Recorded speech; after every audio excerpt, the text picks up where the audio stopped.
And we're here at the Egypt Petroleum Show, and Christopher Hudson, the president of DMG Events, joins me now.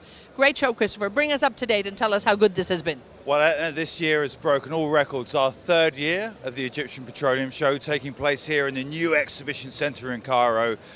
Day one was amazing. We doubled the attendance on day one, so 10,000 people through the door, pure visitors, over 1,500 delegates throughout the course of the week, 400 exhibitors, 13 international exhibiting country pavilions. But the real difference this year has been that level of conference content, not only at a technical level, but a strategic level.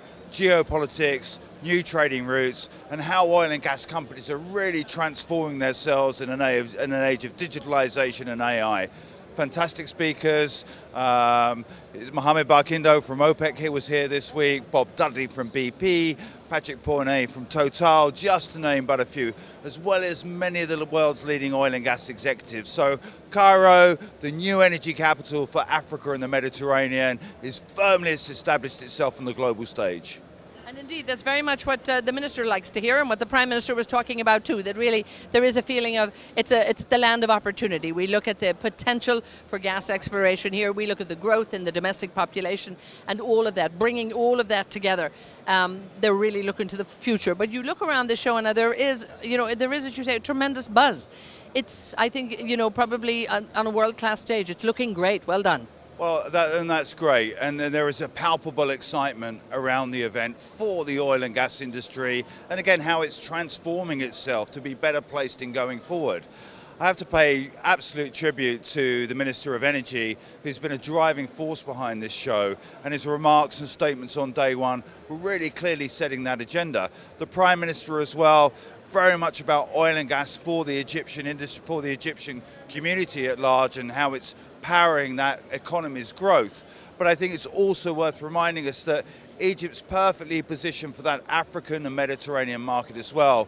We know the president of Egypt, Abdel Fattah al-Sisi, is currently in Ethiopia, chairing the African Union. And I think that says a lot about Egypt as a show, its position not only here in Cairo, but on that wider African Mediterranean market. And we've seen that with many ministers coming in from the region. We have pavilions here from Cyprus, for example, and that really goes to all that bilateral trade. You're absolutely right. Egypt's made some massive gas discoveries. They're riding down those big loans, and they're really well placed for this economic growth that they're currently seeing, currently feeling, and currently fueling. And of course this show, when we look at the growth of this show and we look at how it's actually grown over the years too, a lot of work went into it. I'm sure a lot of discussion in terms of would you do it, would you not do it a few years ago. And you and your team must be absolutely thrilled that it was a show you took on board and brought to this level. Well, I think, any event is about your sponsors, your industry advocates, and clearly your partners. What's key about any great event is the great people that you have working in it. And at DMG Events, we're really blessed to have great event professionals driving great products that actively provide a return on investment for their customers.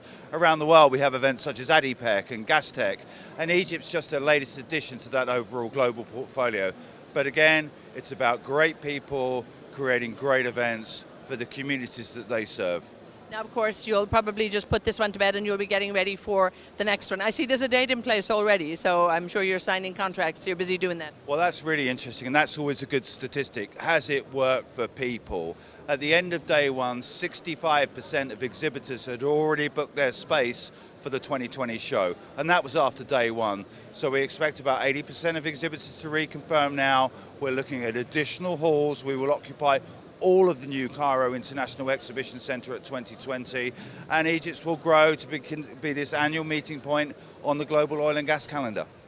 And just, of course, very quickly, this exhibition hall and this centre here that was only built a few years ago too, it must be a joy for you as an operator to actually work in here, and it must make your life a lot easier because it's purpose-built really. Well, it's perfect, and I think that's another testament to the Egyptian government about these reforms, the new infrastructure and construction products coming online and projects coming online.